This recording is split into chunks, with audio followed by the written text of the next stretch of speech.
Mm. Have you? Just a bunch of just a bunch of art. Yeah, yeah. Is it tied to your daily stuff you've been dropping, or is that its whole separate thing? Oh yeah, it's tied to the dailies. It's tied to the dailies. I feel like I've been posting too much though. No, I was gonna ask about that because usually you don't post much art. You just like wait until you have a whole collection ready to drop, and then you just like drop a whole flood of art. But it's been like super cool seeing like the daily ones you've been making.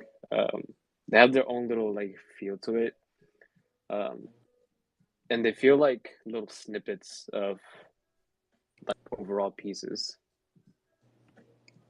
Hey man, you said it, brother. That's literally what it is. Um, I'm about to tweet another piece out right now, but yeah, those pieces are all in the project. They're called murals. Um, and basically they're like the rectangular vertical pieces, but each mural comes from a set, and it also comes from a color family. So there's like the pixel set, which are pixel art versions of what I think are like important sculptures. Hmm. And then there's like the graffiti alphabet, which is just my take on every letter in the alphabet in my writing style. Then there's Oh, original characters, which are like a part of the character set. And then there's, just like writing in general, different hits, like different marker styles that I work on pretty consistently. Um, what else is in that set? Uh, I'm pretty sure that's like the three or four families. And then the colors are like the little codes underneath. So, like, if you see the thing where it's like, 003 uh, BRED, and then it's like 42 or something like that. hmm. That's like the code for that mural. So, I sound like a crazy person right now, but it's like that first thing is a design. The second thing is the color family. So the BREDs, the bread, just like the black and red stickers. And Hmm. then um, the last number is, let me make sure I'm getting this right. That's crazy. I was gonna ask about the letters and numbers. I thought it was like file names, just so you're like Okay, organized. exactly, exactly. The first number is like the page, because like basically the way that everything's processed is like in pages. So there's like page one and page two. Then the second letter is the color family, and then the third number is the actual design number. Hmm. So yeah, it's like basically if you remember like what code you have in the project, you'll be able to literally just type that in and that'll populate.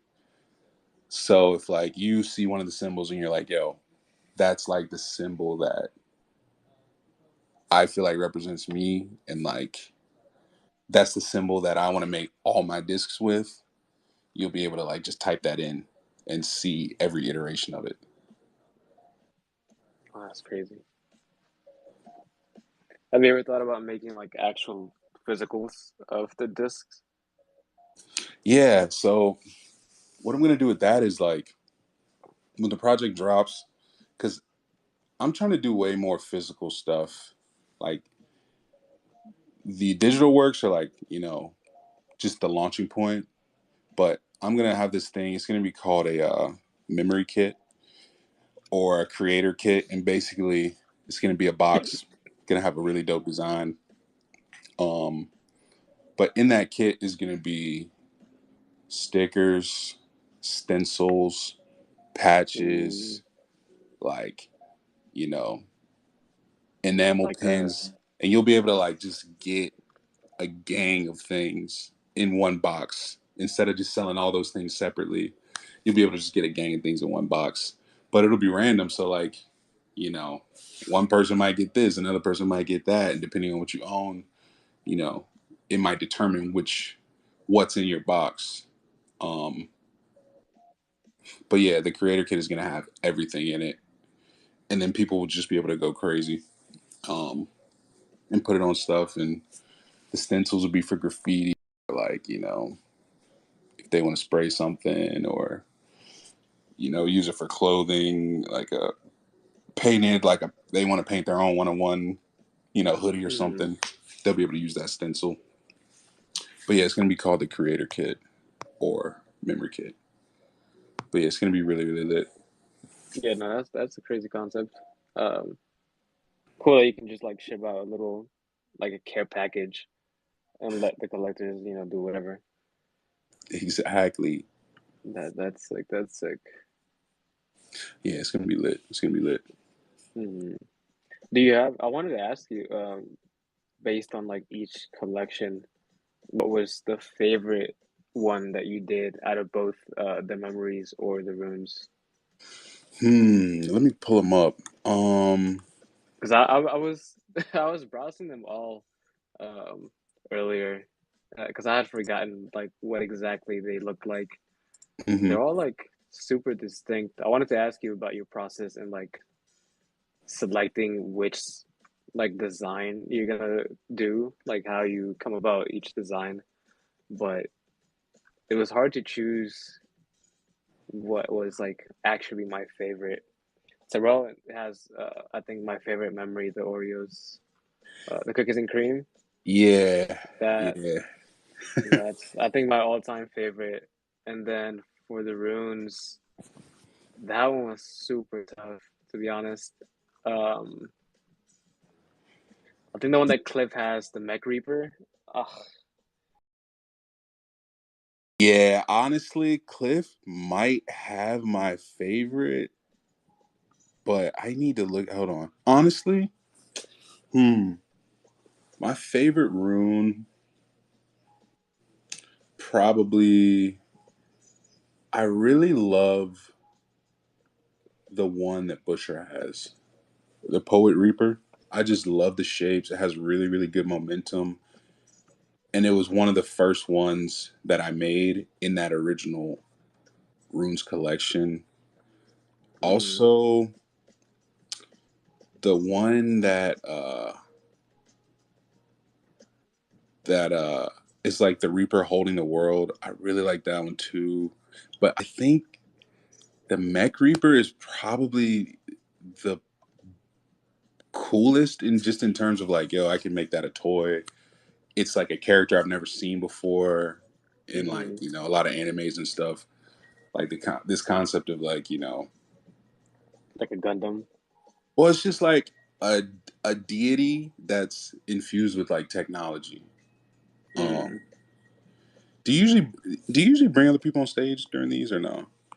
I can bring them. Usually we wait until the end, but if you Okay. wanna, No, I was if just wondering if anybody wants to feel free, but oh yeah. yeah, yeah. Usually we just like talk about things, but if you wanna, open the floor up, we can go ahead and start letting people up. Oh no, no, I'm just messing up the program. There is no program. But no, I really like the Mech Reaper. I also really the Alien, number 50, the Dark Visitor. That one was like that was the first one I made in the second collection, and it kind of is like set the tone for everything. It's just real heavy, heavy vibe. I love the shapes. It has really good momentum. It's like opposing um, pressure, like because he's coming like a triangle shape up top, then a triangle shape on the bottom, upside down. Um, but yeah, it's kind of like modeled after the Star of David. Oh, Um, but yeah, but yeah, just shapes, man, just shapes. But hmm. yeah, um, and then for the memory collection, I think Terrell's is probably my favorite. But there's so many dope ones, and the new one I'm about to post is one of my favorites as well. I'm actually post two new ones. The you called it Frosted Black. Yeah, That one, oh, man, it looks like velvet. Uh, And I've never like seen that type of color be described like that. I was like, that's like the perfect description uh, for the color. Yeah, bro. I'm just like, for me, like a really, really big influence is like literally like just technology. So like when I was growing up, I had the first system I ever had was a Nintendo 64, but I had the translucent purple 64. Ooh. And it was literally just like the coolest shit ever. And I had the translucent purple controller too. And then I would go over to my homie's house and then like, I had a homie that had, I think there was a blue one. It was just all blue and it was solid. And just like the different, and it feels like really funny to talk about like emotions in referring to technology, but it's just a different emotion between like that translucent purple and that like flat blue, or I think it might have been just flat gray.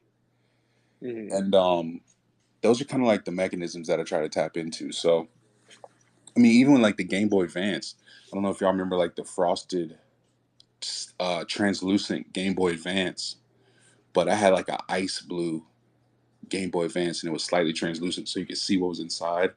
I had the purple one.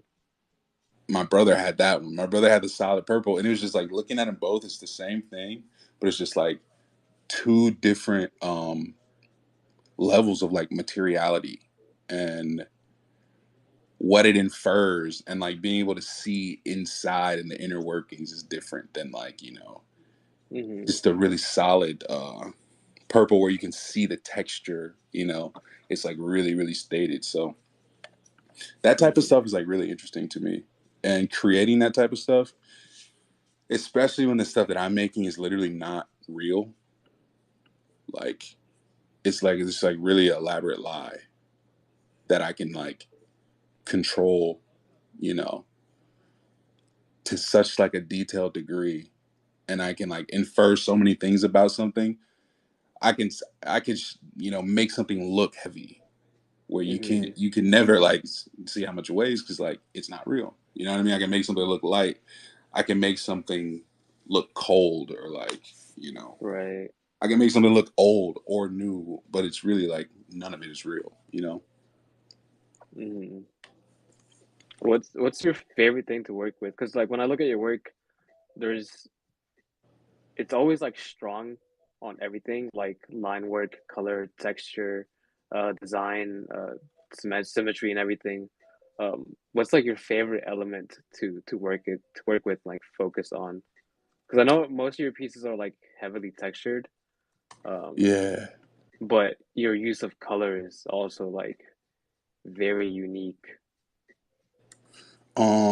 My favorite thing to work on. That's tough, man. Honestly, I think fundamentals are really, really important. Mm, So that's probably what I practice the most. Just like literally like good, simple typography.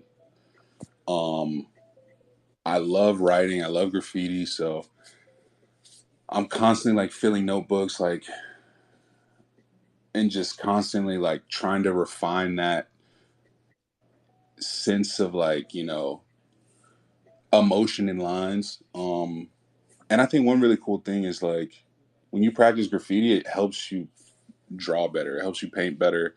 It helps like stroke confidence. It helps, um, even like adding dimensionality, making things feel because you have to follow rules. And I was talking to somebody about this the other day, hmm. but like, like every letter is its own thing. Just like you learn how to draw like the letter G or whatever, and you're like, okay, that's a G. And then the same things that you learn about that is like you can apply to like drawing the human face or drawing a skull or like because it's all just the same thing, you know. And we have to kind of like find a way to like make people believe it's something else. Like, have you ever seen that painting of the pipe? You know what I'm talking about? The pipe. It's like there's this painting of a pipe, and in the painting it's like written in French, and on the top it just says, "This is not a pipe."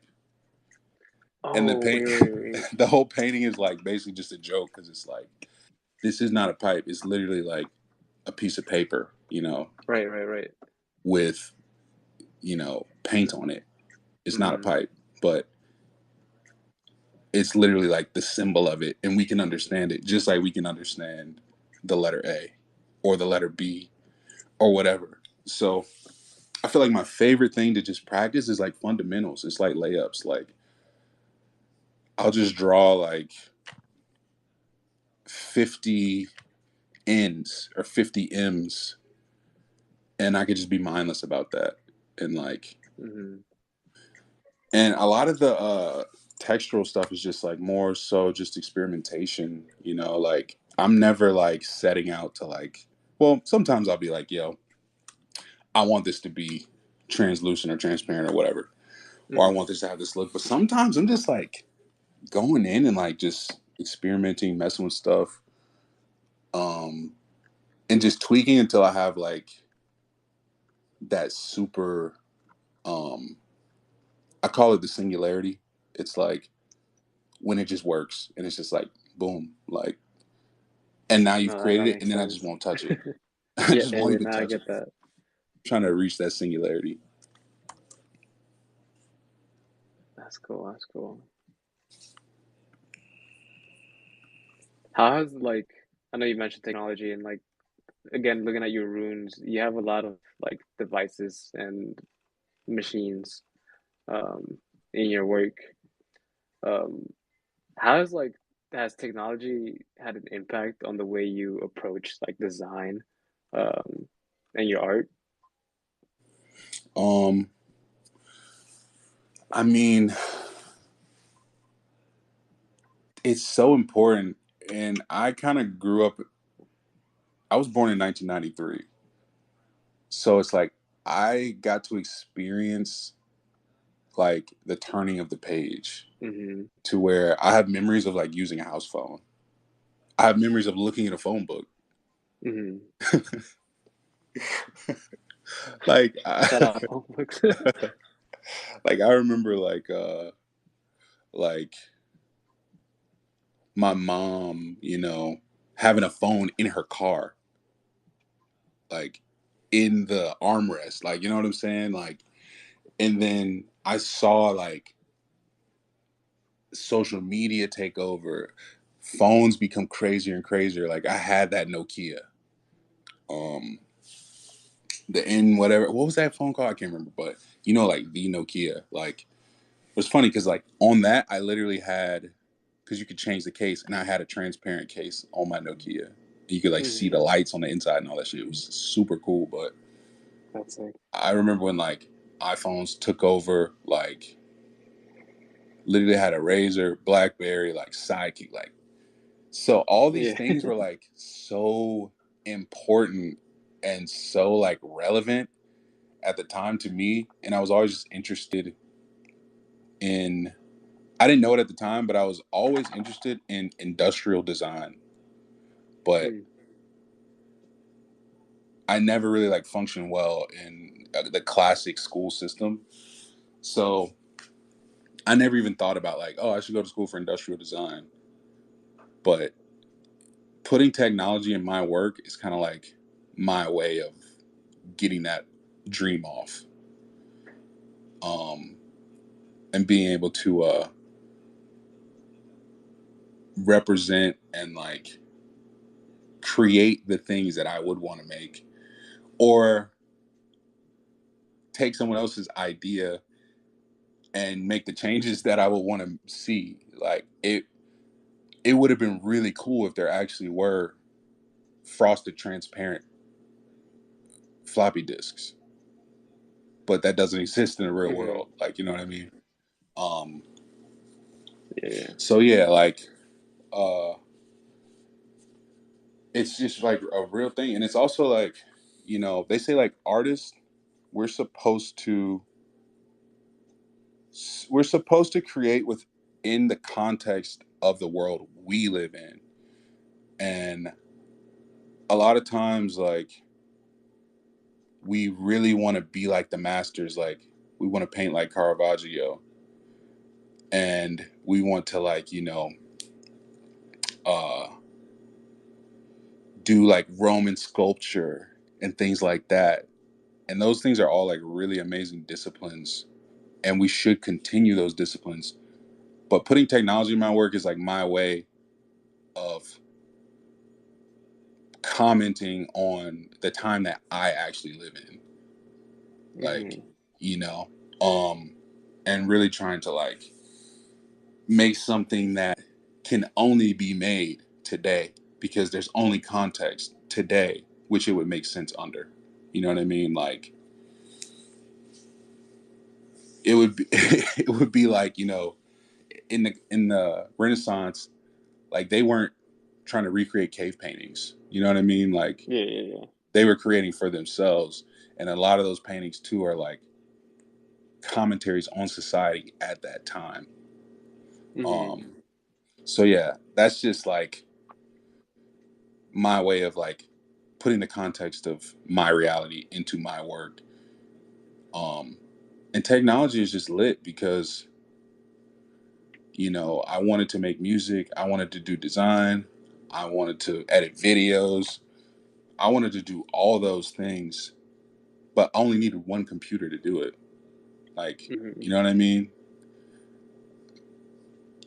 I was Yeah. able to like get all those dreams off with one device. You know what I mean? Like, and obviously, like you might have to have a camera. You might have to have. You could get a keyboard. You could get, you know, um, a sketchbook or like this stuff and that stuff. But it's just powerful, man. It's just like extremely powerful. Um, so yeah, I love technology and like what it means for artists, and it's constantly like getting better. I mean, even like with like AI and stuff like that, like that's gonna Hmm. change everything. Already is changing everything the same way computers did in a way. It's like the next boss. Like it's like the next, you know what I mean, Hmm. era.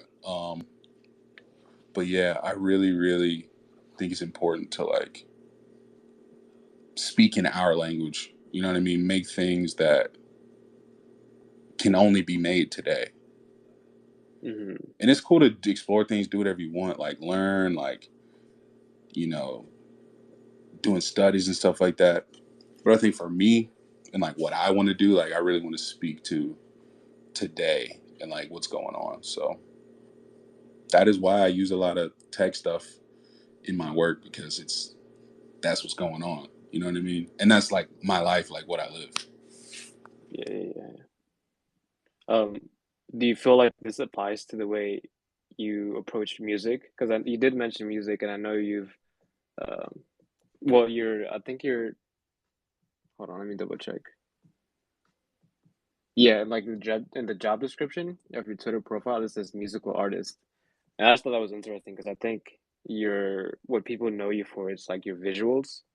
Um, but how's the music going for you? Like, are you making new things right now, or you just chilling on that?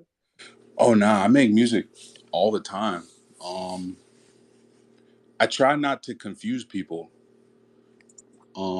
Because like I just try to go in stages because I know even like growing up, like I would have my art homies, and then I would have my music homies, Hmm. and I felt like I had to compete with everybody. And I felt like whenever I would like show my art homies my music, it was just like they would be like confused. Like, you know what I mean? They would be like, well, this is fire, but I really don't have it because I don't make music. I really don't have a frame of reference to like, make sense of this. And then when I Hmm. would show my music homies my art, it would be like, damn, like you're good at that. Do my album cover for $100. Yeah, yeah, Or like, you know what I mean? Something like that. And I'm constantly like making music. Like, I mean, I will never stop making music. I'll never stop making art as well. But I just like to put things out in a very easy to understand, easy to consume way. So more music is definitely coming, and there's going to be a music activation in the Memory Project. Oh, that's cool. Um, and we can talk about a little bit of that stuff as well. Um, but yeah, it's like two sides of the same coin. Like, Mm. but I honestly, and this is why I love like, crypto art, and I'm gonna say, I'm gonna say the dirty word NFTs. I was playing. Because it's like, yo, the music industry is literally like unethical at a base human level. Is unethical. Even the people that are the biggest artists, quote unquote, are unhappy. Like, I'll give you an example. Who's in this room right now? All right. Where's Cade? So, Where's Cade? so like, yo, like we were just doing this big thing for, um, for Roddy Rich, right? Mm. And we designed a bunch of stuff for his tour line, and all the stuff was fire. I think I sent it in some of the chats, but and Oh yeah. even his management was like, "Yo, this is fire." But the thing about him, you would think of him as like, one of the biggest artists right now, but he literally hates the label so much because of multiple reasons that anything that comes from the label, he literally just doesn't care. Like, you know what I mean? And he's Mm. just like, yeah, like whatever. Like, I don't like y'all. So it's like if one of the biggest artists in, like, you know what I mean, in music, and someone who would be considered like, an amazing writer, he has classic songs, constantly touring, making a lot of money, Mm.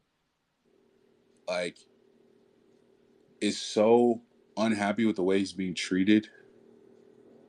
It's just like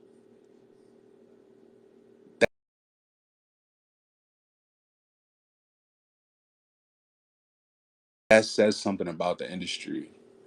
Mm. It's actually fertile soil. Like, it's actually, I can grow something here to where anything I do in the music industry, and like the funny thing is like, my I'm literally signed to Atlantic. Like, you go on the Atlantic website right now, there's a picture of me on there. But I really don't feel like putting more, giving them more stuff, putting out more records with them, doing anything with them, because it's not fertile soil. It's, you can only grow but so much. You can only do but so much. And even if you do everything in your power, you're still gonna be hitting that glass ceiling. Like, Mm. and I don't know, it's just like, why would I do that when I can legitimately come on here and connect with people and make relationships, and people want to collect my work. People want to, you know, put um resources and like figure out what I'm trying to do, and like, you know, bro, like literally I I've like, and I really don't care about the money aspect, but for when I signed my deal, I've literally made more than that entire deal was worth already. And I haven't dropped a single song here yet. This is just purely off of art and, you know, JPEGs. Mm. But it's bigger than JPEGs, obviously. But Yeah. Yeah. it's like, bro, it's like, why would I put so much time into playing the industry game when I Mm. know ultimately,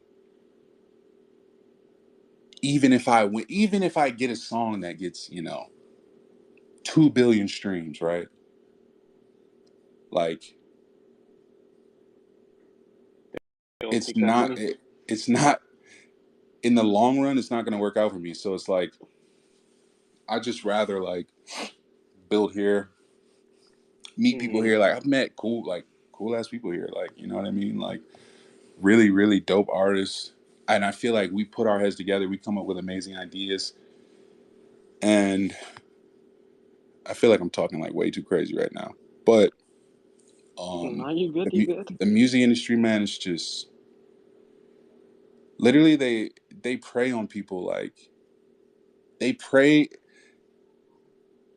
It's like a very predatory space, and they prey on people's aspirations. So they know people are like growing up with like I want to get signed, like I want to be a rapper, like I want to, you know what I mean, go on tour, like. And my homie goes on tour. He's like literally fucking miserable. He's like, yo, I can't even like I take a shit in a different bathroom every day. Like I can't. He's like, yo, Yo, he's like, yo, I just miss my bathroom. Like that's that is like wild. not chill. Like you know, like Yeah. people are like super unhappy. Like I don't know if you saw like the YK Osiris video, but he's literally talking about you know how like the music industry has pushed him to like want to end his life. Like artists aren't happy, and then me being you know me being an artist on the label and being a designer who designs things for artists on the label, I hear everything. Like I hear all the conversations. Like I know how execs, the mentality of execs and how they're approaching artists. I know how they think an artist should be treated. I know the things that are important to them. And these are the people that are literally in control of people's careers. And it's Hmm. scary, bro. It's like and after like doing all that, you know, like literally the dream realized, you know what I mean? Like walking up the mountaintop in a way, like literally moving across the entire country to Hollywood, to LA, like living here, studio sessions, like the crazy shit that, you know, people work towards, dream about. And it's literally like cap. The entire music industry is cap.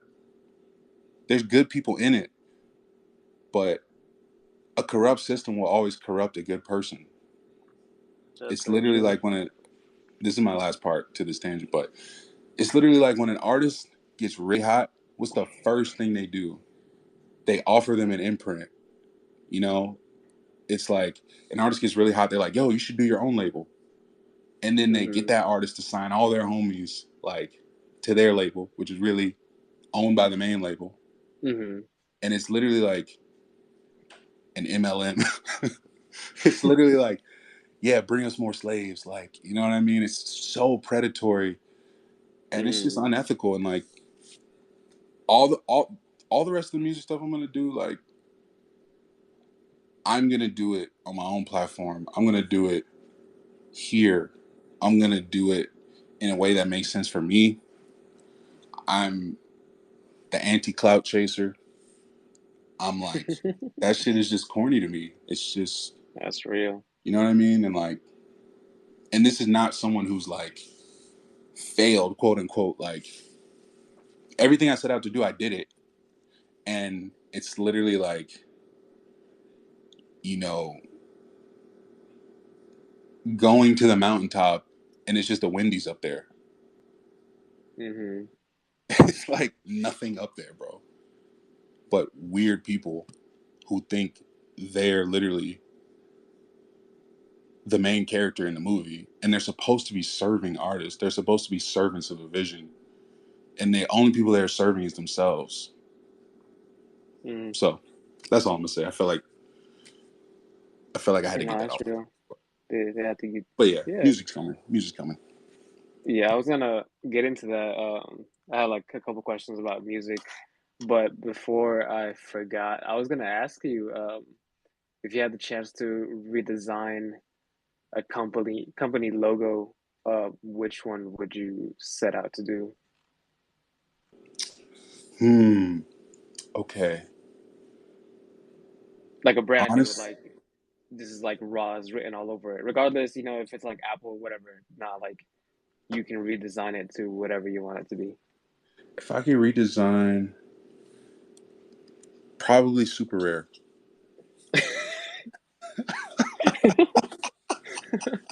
Yeah. Why? I mean, I mean, it's just mid. The logo's mid. It could be better. I It could feel be more that. forward thinking. Hmm. Um, Oh, speaking of super rare, when I was scrolling through your media, I forgot that you're actually on super rare, but you've yet to mint anything. Um, is there any plans on, having a collection there soon or anything? oh yeah, definitely. I'm gonna mint some things on super rare. I'm like super, super like, gracious, and it's really, really dope, you know, to be a quote unquote super rare artist. But um, I'm kind of just like, you know, focused on building, what I'm trying to build for me. You know what I mean? And like, I really, really think it's important to have leverage in any given situation. So I would rather build up the value on a personal level, like something that is 100% me, I own, Hmm.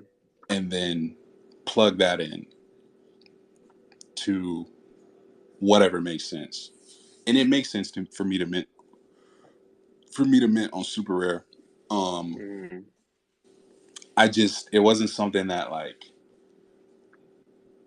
it wasn't something that for me personally, like what I'm trying to do is like was a you know super like immediately necessary thing. And it's cool that I was able to like be invited on there and stuff like that. But I'm just taking my time. Like I'm not in a race with anybody. I'm not like you know trying to like ingratiate myself to this one specific group of people. Like I want it to be everybody. I want my art to be like within reach for everybody at any given cost amount. And Hmm. I think that's more powerful for like what I'm trying to achieve. Obviously everybody has their own story, their own life, their own goals, their own thing that they want to do, their own vision.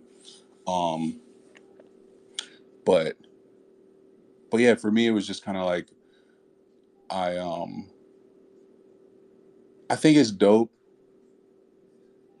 I think it's dope for like you know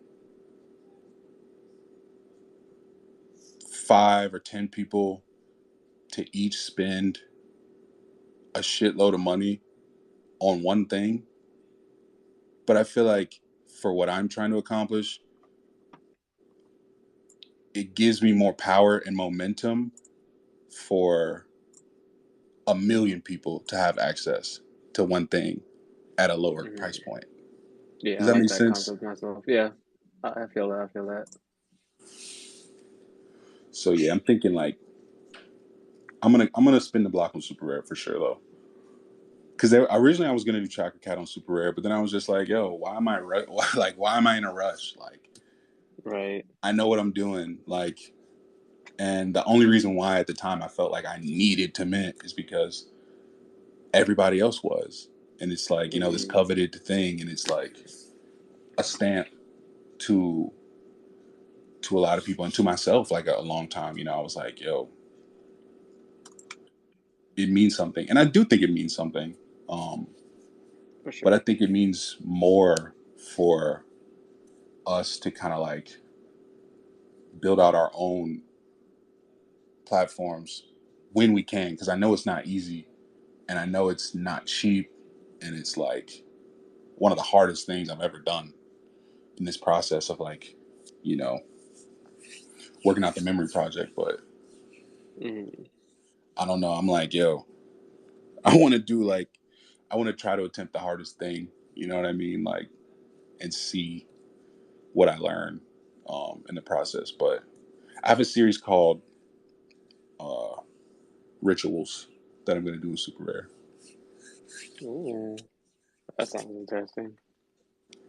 Yeah, it's going to be lit. Um, just a quick shout out. I know Cliff had to come out flexed up with the Reaper, but quick shout out to Cliff and Mercury rocking their runes in the crowd. They look sick. You, you did your thing on those. Nah, facts, man. Shout out to Mercury. Shout out to Cliff. Cliff has one of my faves, man. I'm not gonna Yeah, lie, bro. that orange is tasty. I'm not gonna lie, bro. I'm like, and I'm working on the 14 new ones now, and I'm like, yo, this is like the bar. So like, all the next ones, I need them to be that level of fire. Not to say that all the other ones aren't, but Yeah, yeah, yeah. you know, No, I they just feel gotta hit. They just that. gotta hit. They just gotta hit. I feel But that. yeah, We're getting a little bit close to the 1 hour mark.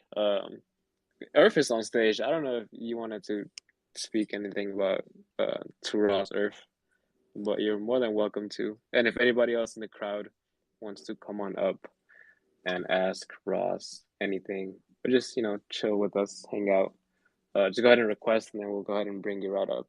But Earth, go ahead, and then we'll get to speaking on the music side of things. yo, Earth might not even be there, brother. I'm saying straight cap, Straight cap. straight cap. We just left the phone trying to take up the space. I'm gonna kick him out. Nah, for real. I'm gonna Uh, pull the plug. but yeah, yeah, super definitely coming. But dude, I love minty stuff on Foundation. I don't know. Yeah. Their Now logo, their the way logo you've is done your so drops. fire. Their whole thing is so clean. It lows. It looks beautiful. Like that's what I like. The experience of Foundation, like way more. Yeah. Um, bro, and I literally I can have a GIF as my profile picture. Like I don't know. I'm biased. They know I love Foundation, man. They know I'm in the Foundation Damn. Illuminati. Um, I know you be on them calls with them. I don't know what y'all be talking about, but hey, what are you talking about, brother? I mean, hold on. I don't know what you're talking about. Um, Nah. That but man yeah, unmuted for that. Shout out Earth. Nah, I love this interview. I've just been listening. I raised my hand to be on stage because you were asking. Roz was asking to let people up, so I thought I was gonna ask questions. But yo, you guys are doing amazing. Roz, I love you. Y'all gotta love you. I love you too, brother. Love you, Earth. But yeah, dude, Yeah. So, Foundation is just clean, man. shout out, Fan Foundation. But yeah, what were we gonna say? I was gonna ask you about your music project. I actually had a question planned if you were ever gonna like do a musically focused project on the chain. But I know you mentioned that you have like something planned, but it's like tied in with the visuals, right? Exactly, bro. Because the project I'm working on now, it's called Collective Memory, and essentially, people will be able to go in, create their own discs, and choose from like this huge library of art that I've made, huge like color families, different styles and stuff. They'll be able to go in there, choose literally like their disc material. You know what I mean? They'll be able to choose like there's pattern discs, there's gradients, there's camos, there's like so many things. There's literally over 9,000 assets that I've made over the last year, like 6 months. Well, I made a bunch of things at first, and then we did the first test, and it wasn't hidden. But the cool Mm, thing about it not hitting was I saw exactly where it wasn't hitting at. So then those are the things that I doubled down on the second round of art. So I literally wasted like 4 months of my life, but it wasn't a waste because I saw the It was weaknesses in the end. practice. Exactly. And then when I came back, we just ran we just put the new assets up and like, dog, it's insane. Dude, I'm kind of like tempted to drop the test link so people can like mess with it, but Yeah, I know um you mentioned the tweet. I think I saw it about you've been working on something for like months and months. And I was like, I yeah. wonder what it is, because you always like work on things for like behind the scenes and then you just like drop the whole care package. So I was like really curious as to what that is. And you're saying we a lot. Is it like a who you're working with? So I'll actually pin a tweet with the proper parties. But yeah, basically I'm working with a good friend of mine. My friend, his name is Joe Cella, and the Joe how I from met Dorito? Joe was he shot my first music video ever. So if you go on YouTube and you type in Roswell Block Game, it's literally like the first video I ever I ever did. Um, that project was released through Owsla. At the time, I was literally signed to Skrillex, which is like the most random shit ever. But shout out to Skrillex. Yeah, that's wild. What? You just casually gonna drop that? I had a question Bro, though. I was gonna ask you like who has been like the craziest people you've worked with? Because like Skrillex is not just a random name to just drop like that. I mean, but bro, if you know me, like, you know that's like super funny and like makes no sense in a way, but it kind of does. Um, but yeah, I basically Joe like literally shot those videos with me, and then when we did the User X project with Atlantic, he shot those videos with me too. So we've just been homies for like years, and that's how we met. And he was the one that was like, "Yo, you should get into crypto art and like NFTs and stuff." I said the bad word again, but at the time, at the time, I was like, "Yo, I don't know anything about this." He kind of pushed me to do it. And then the other person I did the project with is a dev named Sam. Uh, his name is Sam Deck on Twitter. But he used to be a foundation dev, Hmm. and he bought a bunch of my work, and then me and him just started talking, and he was like, "Yo, I literally like believe in what you're doing, and anything you need from me, I got you, That was real. bro." Like literally, like a blessing. And the dope thing I like about working with them is like they're normal people, Hmm. so so we all just get along, and it's just like you know, it's really really chill, and we all kind of like want to accomplish the same thing, which is, it's rare in life that you just unify with people to that degree. So, yeah, I'm trying to find the tweet where I tweeted about them, but I can't find it. Hold on a second. But yeah, what else were you gonna ask? Um, I forgot. It was more about music. I'm listening to the block game right here. Yeah, I was bro, rewatching the user music video, and I haven't seen it in a while, in a long time, and I was like, yo, it has really Roz back here, man. It was just crazy to see because I'm just like I just imagine you like at your Mac just working all day drawing. Um, so I know you're a music artist, but I don't really know much of that, so it was like hard to picture. I was like, bro, man, this man just does it all.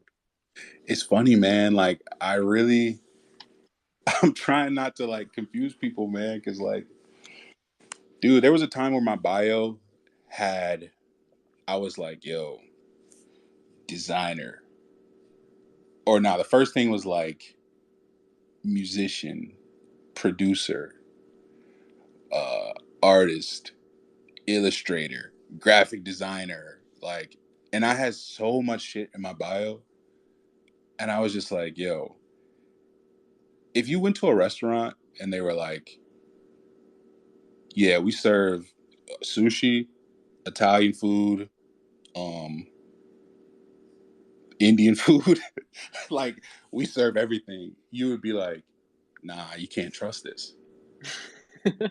But if, Gordon Ramsay made a steakhouse and it's like, yo, that's his steakhouse. And then he wanted to make, a sandwich shop. That's his sandwich shop. They only serve Mm. sandwiches there. So on, like, it makes more sense to people because people get overwhelmed with information. And like I said, like chilling with all my music homies, they wouldn't get it about all the art shit that I did and using Photoshop and this, and that. And chilling with my art homies, they'd be like drawing a bunch of shit, and I might just like draw a bunch of shit and just cook up a little beat on headphones. So it's like these two worlds that just kind of like work in my favor. Mm-hmm. But I try to just like, the people that are there for the sandwiches, they can go to the sandwich shop. The people that are there for the steaks, they can go to the steakhouse. You know what I mean? But we might Mm-hmm. do like a prime rib collaboration one day where, it might be a steak sandwich. You know what I'm saying? Like, No, that's true. That's true. Because one of the things that, as an artist, whenever I try out a new thing, I always think about like later down the road when I like collectively have all these skills, what I can do with all that knowledge. Um, and one of like my main goals is to like actually make like a short film. mhm. Um, and just because I love visuals, if I get into 3D, I can like do computer graphics, CGI, and the whole thing. But you can do the same and like compose things and make the soundtrack and the score and the sounds. Have you ever thought about doing something like a large scale project like that? Yeah, 100%. When when the Collective Memory Project comes out, basically each mint will be a disc. You know what I mean? And the cool thing about that is discs literally hold information. So with that disc, there's going to be an activation we have where, you know, you have your disc, it reads your wallet, and then it'll be like, yo, your disc contains, this information. And it could be a song, or it could be another piece of art, or a video, or like whatever. So that's another reason why I really love using the disc, because outwardly facing, you're like, yeah, this is a really cool thing. But there's actually like internal storage in every disc where things are Mm, stored. So music, literally, I'm gonna do a whole memory album or mixtape or whatever, and you'll be able to like, you know, have fun with that as well. I don't want to say exactly what it's gonna be, because at any given point, I'm just working on the coolest idea, and I might just think of a cooler idea for the music activation. But mm, that's a skill set that like I said, I'm never gonna stop making music. Like, I'm literally gonna be, you know 80 years old on my laptop cooking up in the retirement home. Like, you know what I'm saying? Like, just making heat. Like, that's real. That's the goal right there you know for what real. I'm saying? Like, or playing guitar, or like whatever I'm Mm, doing. So, and same thing with art. Same thing with art, bro. Like, I'm gonna be on Photoshop when I'm 80. Like, real life. mm. If you have to give one of them up, like you could only choose to do music strictly or visual arts, which one would you go with? Man, you know you can't do this to me, man. I got to. Honestly, I think I'll just choose death. Um, Nah, no it's been easy fun. way out. It's it's been fun. I think I would just bow out. If I had to choose one, bro, Like you can't touch the other one at all. You stick with a keyboard or you stick with a pencil. Bro, here's the thing, because like I'm really thinking about this on a grounded level. If I could only do music, I feel like I could tell a designer what to do, but I'm so nitpicky, that person would hate me by the end of it. And bro, same thing with art, bro. Ah, man.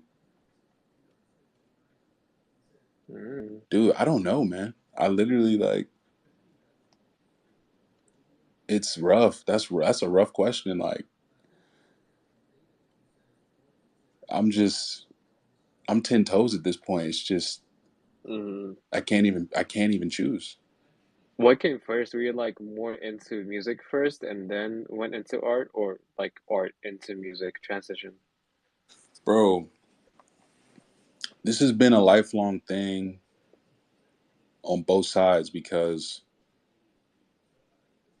my mom was a singer, but she Mm, was also a stained glass artist. And sick. she literally would like, she was a graphic designer as well. Like, she would design the pamphlets for like the church service every Sunday. So I literally saw my mom cooking up graphic design when I was 6 years old, 5 years old. Like, and then she would wake up the next day and sing in the choir. So that was my introduction. Hmm. Like, Just both at the same time, pretty much. just like ambidextrous, like, like, and then when I was young, I was always making art. And then I was always like, I used to sing in the choir too when I was a kid. But then I go to the children's church, and then I'd be like drawing and like coloring and like, Hmm. and then my family is really, really musical as well. And like a lot of artists in my family, a lot of musicians in my family. Like, if I told my family I was like going to school to be an accountant, they would have been disappointed in me. Nah, for real. They're like, nah, you, They you would have been put like, you "What on are for you?" too much They would game. have been like, "What are you doing with your life? Like, you need to go to art school." Like, No, that's super cool though. uh, but yeah, bro, it's been like the same thing, bro. Like, I literally like it's been concurrent. I mean, there have been times in my life where I was like, "Fuck design, I'm about to just do music." But Hmm. then I always came back, and then same thing with music. I would be like, "Yo," like literally after I dropped my first album on Ausla, I was like, "Yo, that was the hardest thing I've ever done in my life. Fuck music." Like, I'm literally just gonna focus on, working on design and stuff. But then the User X project came around, and I was like, "Yo, Hmm. I can't stray away." You know what I mean? Like, it just at this point, it's just like this is what I'm doing. You know what I mean? So, and they go hand in hand. They work together. I learn things doing music that I can apply to design. I learn things from design that I can apply to music. That's it. That's it. I was gonna ask you about the if like working on one thing, like what has it taught you about the other thing? Because I watch a lot of movies, and I still learn a lot of things about like composition and design. Even though it's like never stills, I always try to like take away things that I could like learn and apply. Like I love watching the breakdown about movies, like how shots are composed and how music is like used to like support the sceneries and things like that. Um, Totally. so I was gonna ask like what's like something that you learned from music that you apply to your visual arts? Um, this is what I've realized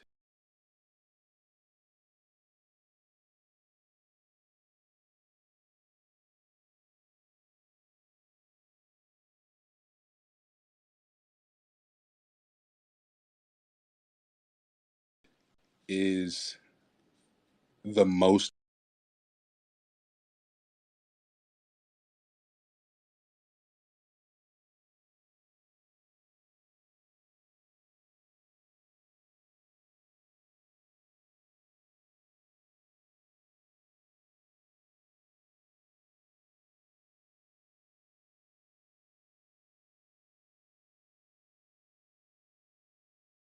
important thing.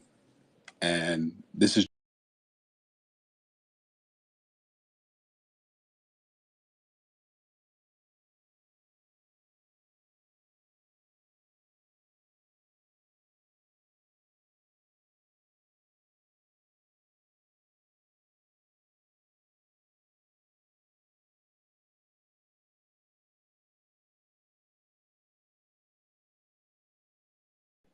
dead space to filled space is what gives us rhythm. You know, the drum hits, then it doesn't.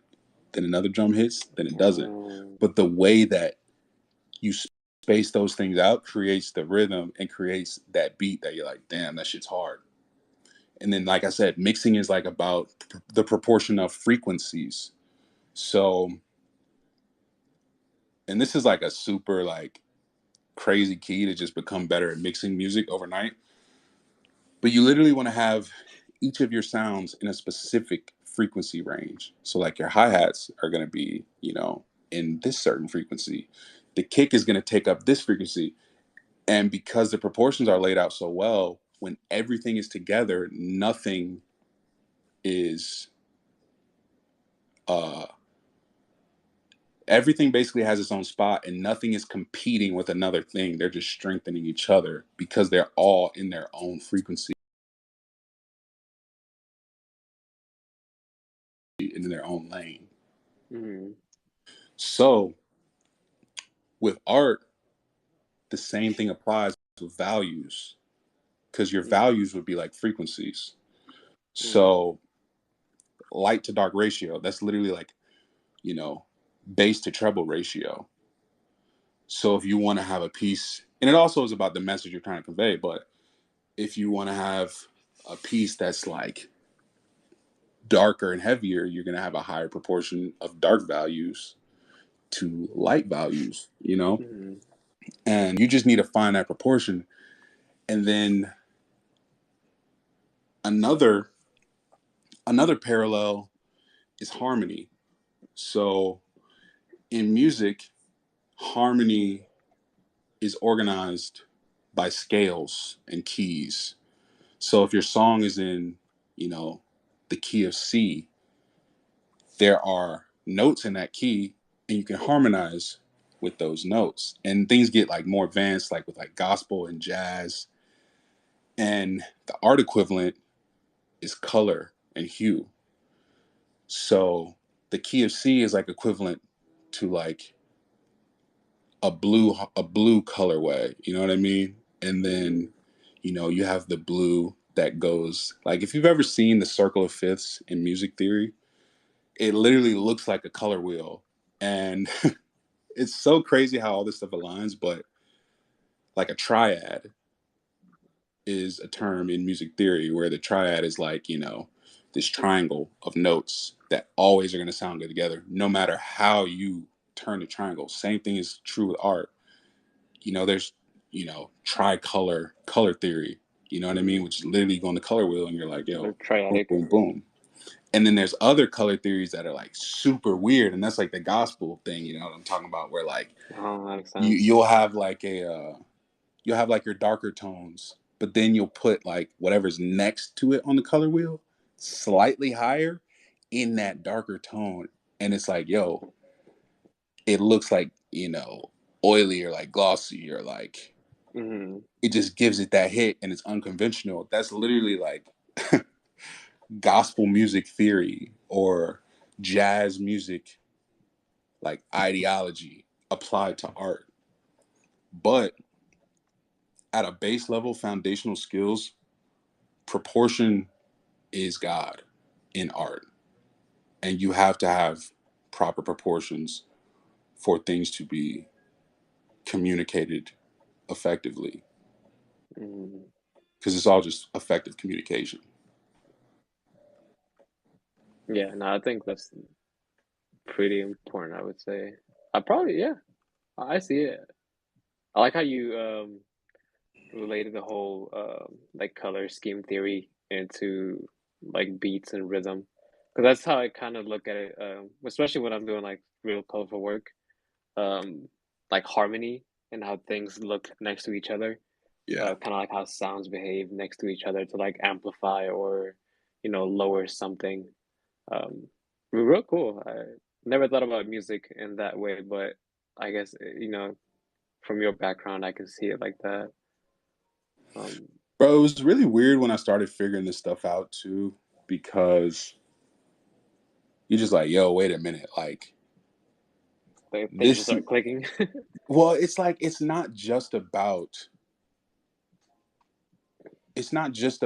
like making something that looks cool. And it's not just about making something that sounds cool. And it's more like we're literally tapping into like the laws of the universe Hmm. and frequencies and vibrations. And the fact that literally, if you look up like the music theory wheel and the color wheel, is like literally the same exact thing, bro. Like the C, like if you look at a C and like you're like, yo, that's yellow. And then you look at like an F, which is like parallel to the C. On the color wheel, the F is purple. And it's like purple and yellow are complementary colors. Like like this is literally like tapping into like the secrets of, I'm not even gonna say the secrets, but Hello? Hey, how what's up? Let me. reality works. Hmm. You know what I'm saying? And I'm sure it goes even deeper. But from my like basic surface level understanding of both disciplines, truth truth is truth. You know what I mean? And it's literally like laws of creation. And because you know how light is just like uh the colors are just like visual frequencies. Like you know what I mean? Hmm. So it's like literally the same thing, bro. It's really cool. Like, and this is the type of things that I feel like privileged in a way to have done so much work in both disciplines, like what I would consider good work, and reaching that point.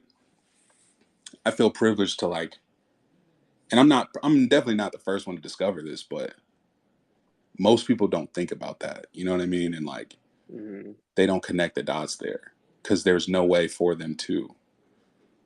Um, because usually we're told like, get really good at one thing so you'll have a job. Hmm. But yeah, Yeah, no, that's kind of how like I see a lot of like when I observe my surroundings, um, every like especially colors, the way colors sometimes come about like so naturally is like bizarre. Because we're like so used to like orange and blues being complementary, right? Split down the middle. When I look at sunsets, sometimes I'm like, how does like orange and blue just like perfectly match together, or like plants that have red in it, like yeah, just complementary, and it just like works naturally and it makes sense. um and I think people sometimes forget that like our surroundings inspire us a lot and teach us a lot of things that we just like kind of glance over because it's like an everyday thing. But like you said, like the fundamentals and the laws about art, they're pretty universal. um yeah. and there's this term for color that describes it as vibrancy, Mhm. um, and it's literally just vibrations. Um, and when I related those two terms together, I was like, it makes sense how there's some people who can like taste color, or like hear things in a different way, like perceive things, or like matching a certain color to a certain number, right? Like some things just make sense naturally. Um, and it's just like cool to like recognize that, because like it's just bizarre how like things just work. um, and music and art always go together, so it's just like a cool thing. So I'm excited to see what you do with like having the knowledge of both things, and how you like support one another with the other elements. Nah, definitely, dude. It's gonna be like really fun, and people always ask like, "What's up with the music?" Like, you know what I mean? Or like, people are like, "Yo, why are you verified?" Like, and I'm just like, "Because of music." Like, and then like, "Oh, you make music?" Like, I've never even heard your music, and I'm like, "Yo, right now you're in the sandwich shop." You know what I mean? You Like, gotta go to the meat shop. you got to go to steakhouse. Like, you know what I'm saying? But Nah. it's my job. It's my job to communicate effectively. Um, Mm, and I'd rather wait until I can do that than constantly just like shill all aspects of my life. You know what I mean? okay. Because what are you gonna do with that information? Oh, like you make music, cool. Like how does and people are still figuring out how to play, with music in this Mm, culture. You know what I mean? So, um, I want to give people information they can act on. You know what I mean? Like I want to give people, you know, cool stuff and not just say, "Oh, yo, look how cool this is. Look how cool I am. Look what I can do. Like, oh, I'm the best." Like, it's like, how do other people fit in this? You know what I mean? What does it mm, mean to somebody else? You know what I mean? Like, and how it can affect their life. So it's that's gonna be real. really, really dope Mm, when the music gets involved. But yeah, I'm doing a whole memory album that goes with the full collective memory project, and it's gonna be a really, really cool activation. And I have a lot of, obviously like relationships of people in the music industry that are like, straight Jedi's like myself, where we're not having it. You know what I'm saying? Like, we're just like, we see like, the Sith overtaking the council. Like, we see what's mm. going on, and we're just like, yo, we gotta go to Gotta start the rebellion. we gotta go to Tatooine. Like, we gotta do something else. So yeah, things will be in play. And it'll I be really, feel really that. I fun. feel that. I was gonna ask you, do you feel like you were a better artist than a musician, or the opposite way? You know, with all due respect,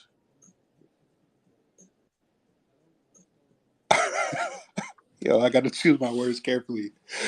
With all due respect, I truly believe I am operating at the highest level of my industry. I truly believe I can make products and make art and make design on par with anybody.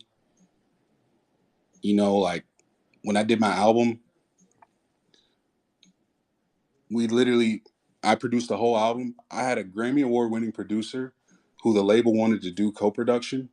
He would listen to some of the songs and he would be like, this is perfectly fine. Like I had bro, I had Pusha T on my album.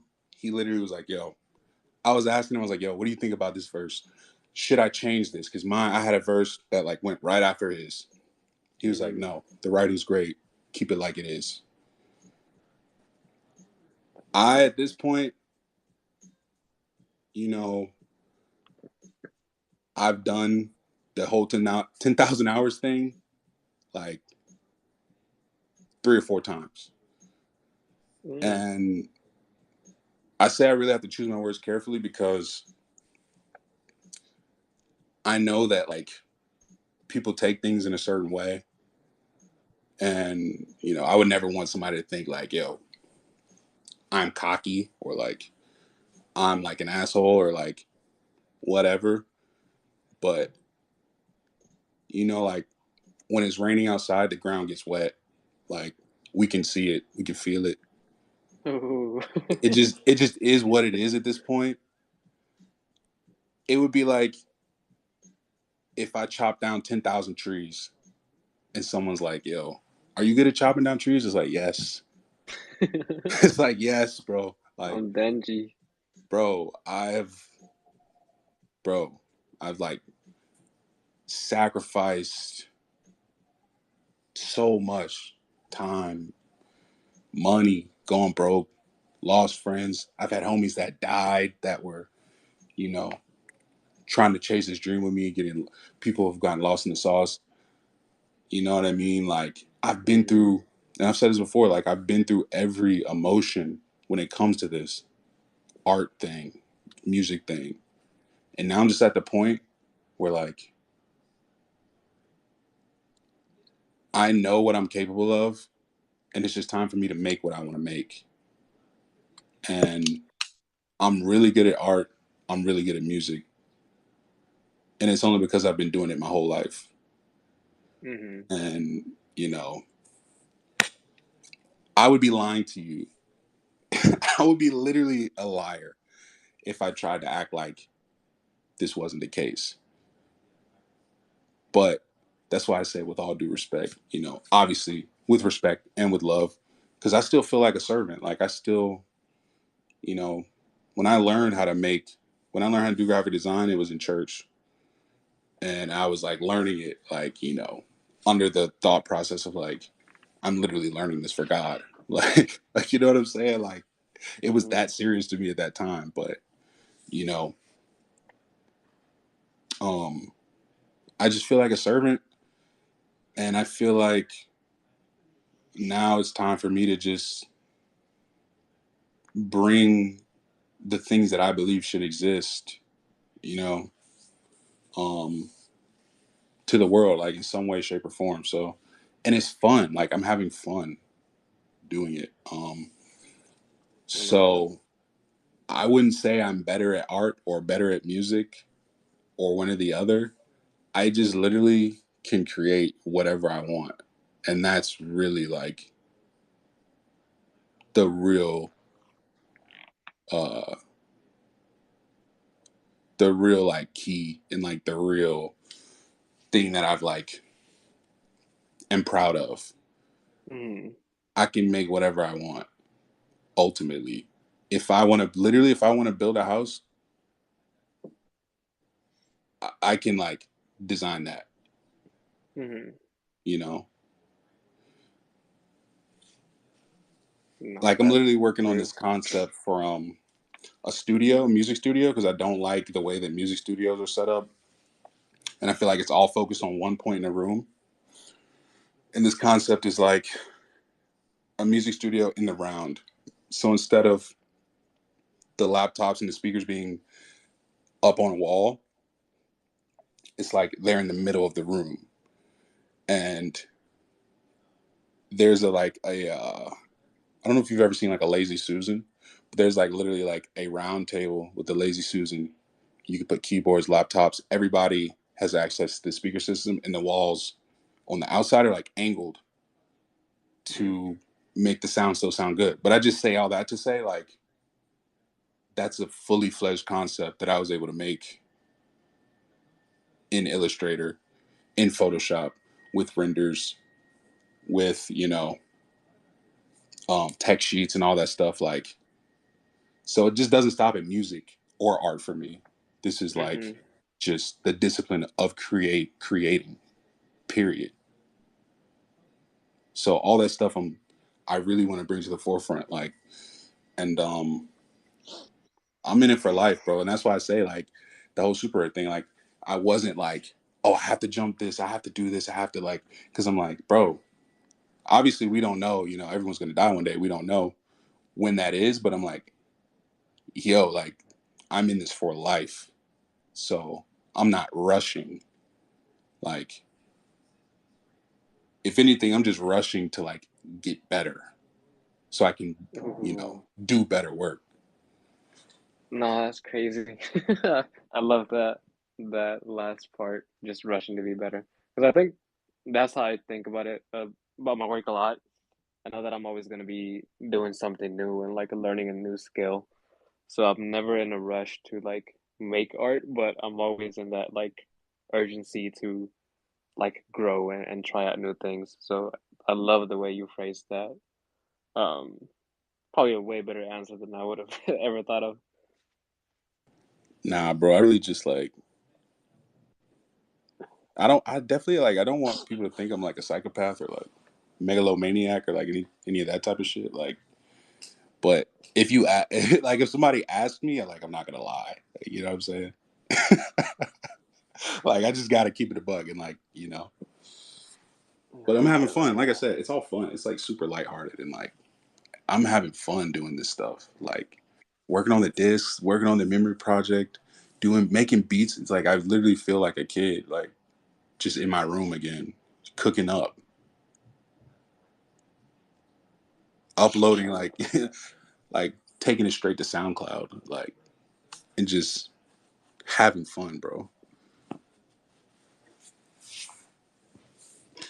always gotta have fun with art. We're approaching the. We've been here for like an hour and a half. I just wanted to, thank Roz for just giving us the time and the insight on his choices in art and how he manages everything. Big fan of your work overall. I think your sense of graphic design and your language. We always talk about the language of your design. And we talked about how it was International Ross Day, that an image can like transcend a verbal language, and it's about like the imagery and the message. And I truly think that you like present yourself really, really well in what you do and what you design. So, thank you for letting us, tap into your brain. Oh, for sure, man. Anytime, like it's fun. I love the burritos. I love the burrito dial, man. Like Yes, it's sir. just fun to like discuss our ideas and like 90% of what you hear is like from people in the real world is like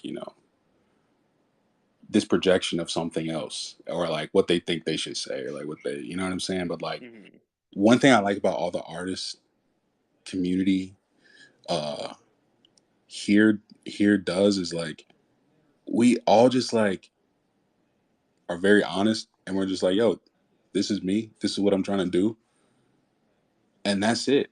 Like, and a lot of the people that I've connected with, they're on the same wave, and it's just like we can have these like open discussions about art and like you know our ideas. We can get critiques. We can just keep it a buck, and I think it's really really dope that Burrito Dow started doing these uh interviews and talks with people, because just seeing one piece of my art on the TL, I would have never been able to express all of that.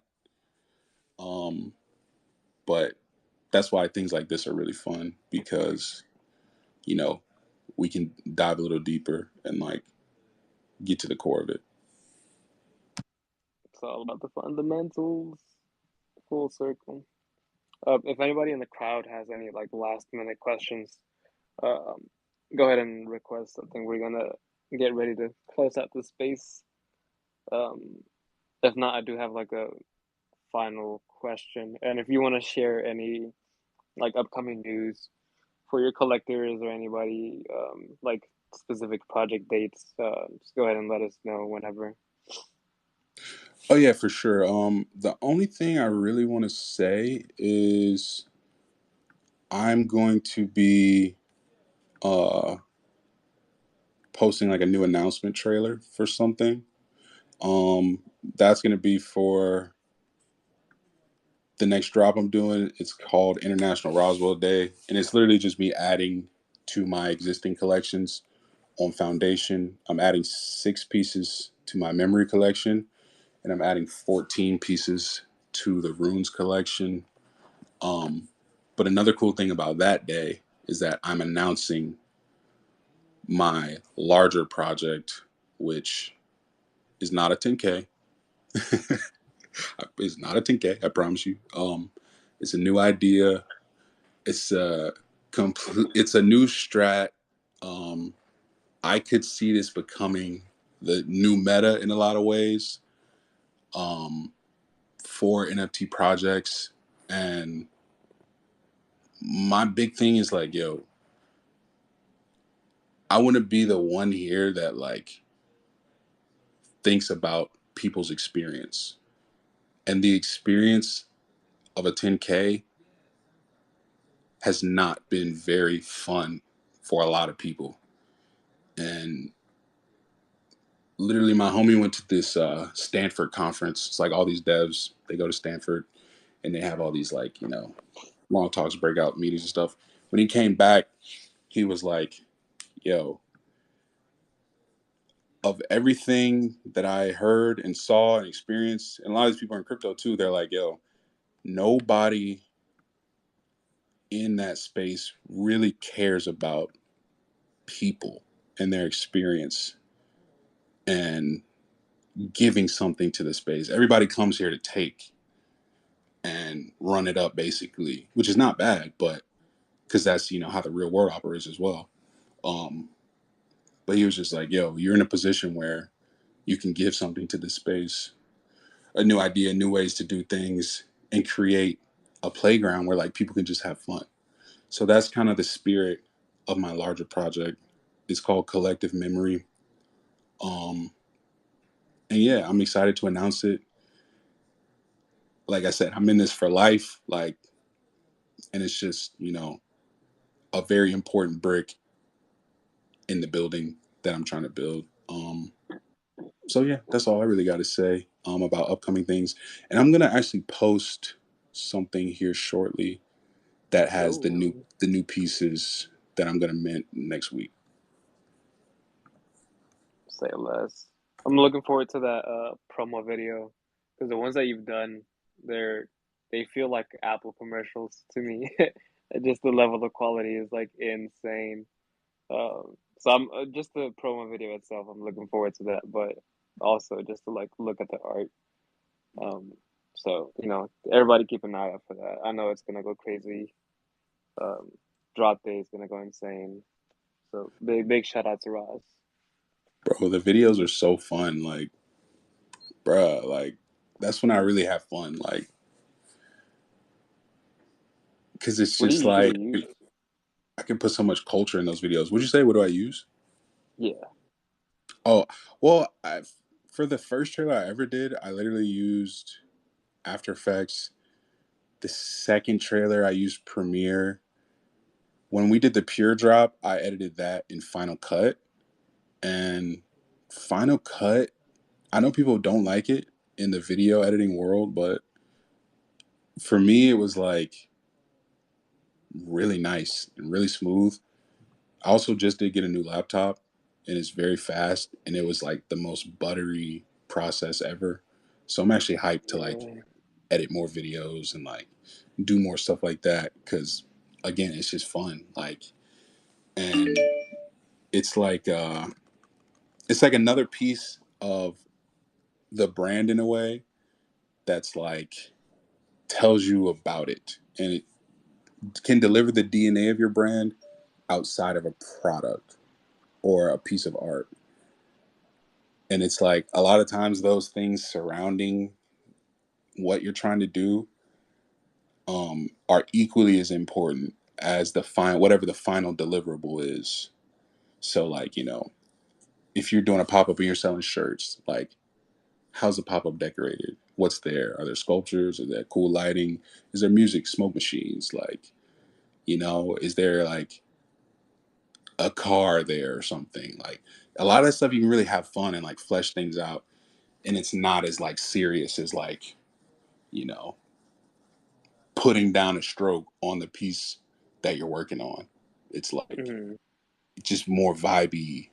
So I always am gonna do trailers and trailers like posters, flyers, all that stuff. Oh yeah, and then I have a collector's edition that I'm dropping for my collectors um that have like basically like, uh funded what I'm trying to do. Like literally I bought my, this computer with, money that I made minting NFTs and like putting art out. So they're literally like, expanding the vision in a way. So I'm Hmm. doing um, an edition drop uh, for my collectors. So yeah. All that'll be announced in next week, probably on Monday, and then the actual drop will be on the 27th. It's good to hear, man. Looking forward to that. Um, Lucky to the collectors because I know that piece is probably gonna go crazy like everything else. Man, we cooking up, man. You already know. Oh, we know, we know. But appreciate your time, Ross. Thank you so much. We could probably like go on and on hours about anything related to art, but we'll go ahead and cut it here. We've been almost here for 2 hours. Appreciate you. Appreciate everybody tuning in. Everybody who stayed in the crowd just to listen. Thank y'all so much. All right, I'm about to tweet this thing real quick.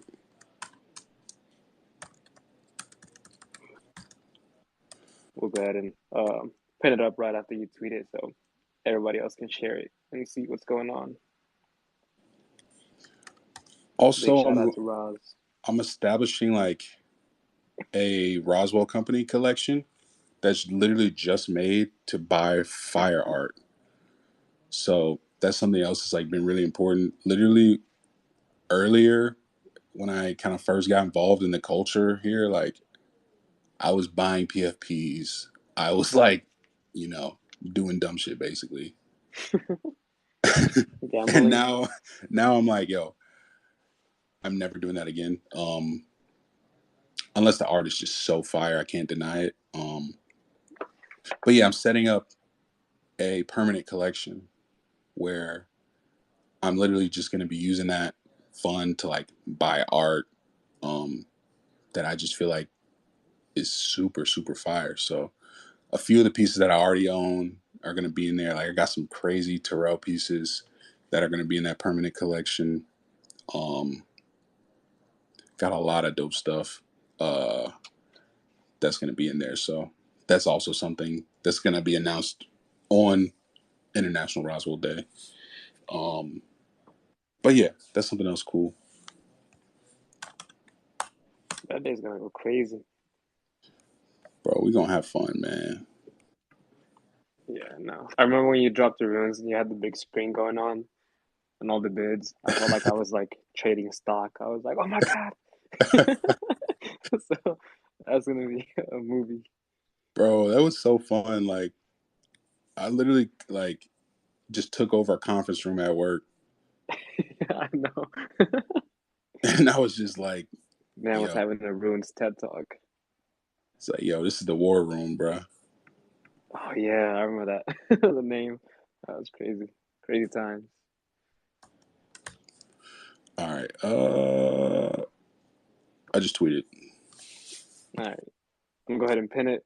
So is it on your main account? Yeah. All right, cool, cool, cool. All I see is the dude with the 100 rounds in the Glock. Yo, I gotta retweet that. That's great. Oh yeah, because it was 3D printed. Yeah, the 3D printed. Yeah, that's nuts, bro. Like 3D printed guns, like that's literally insane. Oh yes, sir. Yeah, no, that. All right, I pinned up the new post. That frosted black, beautiful work. Oh, no, that's crazy. That purple is insane. It reminds me of the Gundam, not the Gundam, Neon Genesis colors. Bro. Exactly, bro. See, man, it's fun. That's why art is so fun because you literally can just be like, yo, I love the colors of this weird mech in this anime. And then you can Mm, literally just steal those colors and do a completely different application. yeah, But it no, still works because it worked initially. You know what I mean? heat. It's just super fun. Make sure you load in 4K. Will do. Bro, straight up, I'm like a resolution snob. Even if you do like lo-fi art, we need that 4K. We need that zoom. Like, Right. I love zooming in on stuff. I love like seeing because when you're making, stuff like this, that's like obviously not real, but trying to be real, it has to pass Mm, the zoom test. And if it doesn't, you got to figure that out.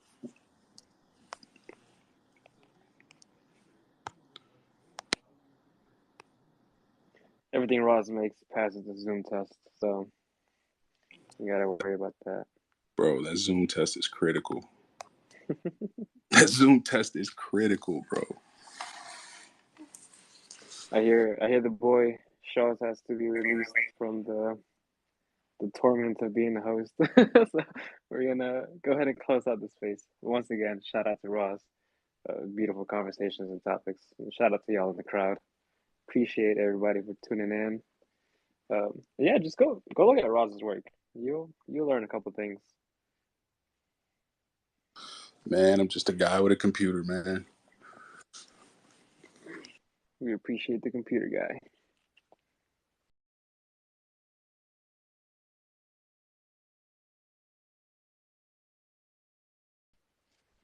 No cap. Shout out to Alex. Shout out to Naya. With the One Piece tweet, Facts. causing a Facts. ruckus on the TL. Shout out Serena. She dropped a new piece that is now on Foundation. Shout out Tyler. Shout out to Tetra. Shout out to Karma. D. Yeah. Tyler. Love y'all, man. Shout out Cliff with the thumbs up. Nah, 3D, you requested way too late. Love you, brother. Hope y'all have a good day. Nah, we not gonna drag this. Nah, we not gonna drag this out. But yeah, man, shout out to Burrito Dow. I love y'all. Let's do it.